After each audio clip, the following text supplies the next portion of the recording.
Mənəm Türk, önümə gələn hürk. Danışam indila, hər gün bir hilə. Mərkiyə qadağalarım, doğrana dilim eli ilə. Mənəm burada sahibi mülkətim, türkdür qanım türk. Yer üzündə kul mənəm, düşmanıma qul mən. Nəsimi kamanından bıraxdığı o deyir mən.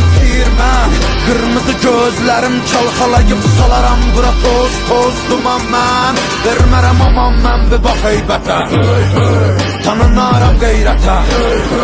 Bağlıyam izalətə, babək kimi doğranamaya cüsarətə. Düşəm əgər zarətə, mübarizəm tək başıma yıxınıza qəniməm. Əlimlə verəm vətənə paytəni, mən öncədən bir ki çoxunu bəliyərəm. Boyanam qana türkümü məliyərəm. Ayaq olcu qurtlar rəqs eləyir, yer gəlir gəng eləyir. Əlim tüfəngimə